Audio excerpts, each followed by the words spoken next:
ఇప్పుడు బ్రేకింగ్ చూద్దాం.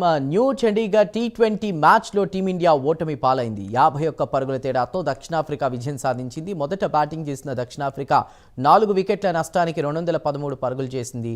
90 పరుగులతో డీకాక్ అలరించాడు. లక్ష్య ఛేదనకు దిగినటువంటి ఇండియా 162 పరుగులకు ఆల్అౌట్ అయింది. ఇక టీ20ల సిరీస్ 1-1తో ఇరు జట్లు కూడా సమంగా నిలిచాయి. తిలక్ వర్మ తప్ప మిగతా ఏ ఆటగాడు అలరించలేకపోయారు. 62 పరుగులతో తిలక్ వర్మ ఒంటరి పోరాటం చేశాడు.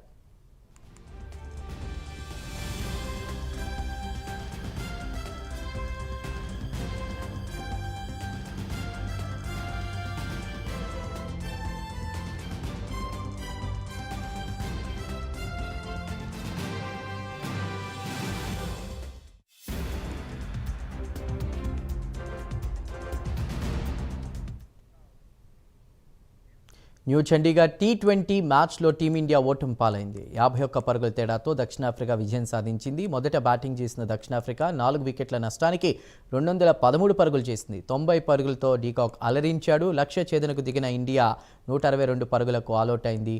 5 టీ20ల సిరీస్ 1-1తో ఇరు జట్లు సమంగా నిలిచాయి. తిలక్ వర్మ తప్ప మిగతా ఏ ఆటగాడు అలరించలేకపోయారు. 62 పరుగులతో తిలక్ వర్మ ఒంటరి పోరాటం చేశాడు.